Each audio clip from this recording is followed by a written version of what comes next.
Suppose you wanted to know what makes a pen a particularly good pen. Not a very deep philosophical question, but there are philosophical strategies you could employ. One strategy would be to define the purpose of a pen, and then separate out all the features that allow it to achieve that purpose in an excellent way. The purpose of a pen is to allow you to write clearly and legibly, and to do this well, the pen must have good dark ink and a sharp tip. We can follow this strategy for just about anything. As long as you can figure out what the purpose of a thing is, you can use this information to determine what would make it good. Philosophers like Aristotle recommend that we follow the same strategy in determining what makes a person good. Look to the features that help humans fulfill their purpose.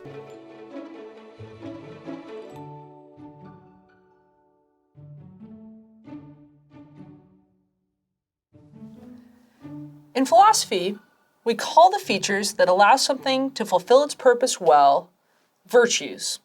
So we can represent the strategy we're using like this. Once we know what the virtues of some object are, we can use these to determine whether it's a good example of its kind. Let's consider a couple examples. The purpose of a ship is to transport people by water. So an excellent ship would be one that's buoyant, spacious, and made of durable but lightweight materials. The purpose of a cup is to hold coffee. So an excellent cup would be one that's moderately sized, tightly sealed, and shaped in a way that's appropriate to this purpose. You're probably getting the hang of it, but you may have noticed all of the examples we've seen so far involve things that were explicitly designed for human use. Aristotle thought we could apply the same strategy to the natural world.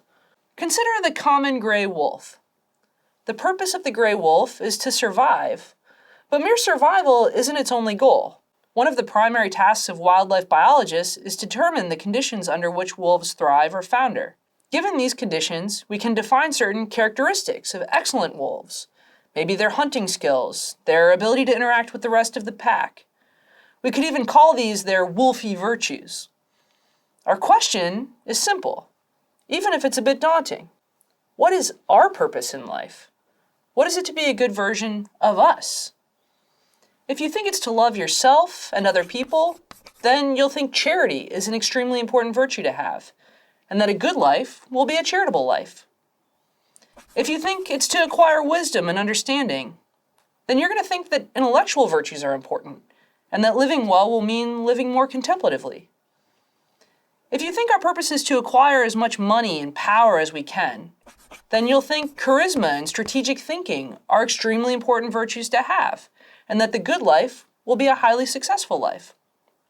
Now, there's one last wrinkle that's definitely worth mentioning.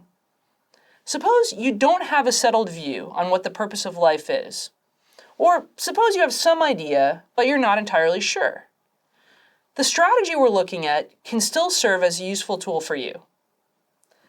This is because when it comes to humans, we tend to have some sense of what our virtues are, even if we can't answer the purpose question. Things like honesty, generosity, open-mindedness, and mutual respect, they're all rightly thought to be elements of having a good character.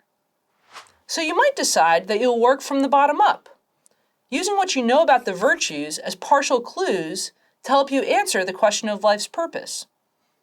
So if you think you know what the purpose of your life is, that's great. You're well on your way towards answering the big question of this course. But even if you're still searching for answers, hang on, because we're going to continue to use this bottom-up strategy and strategies like it to dig deeper and deeper.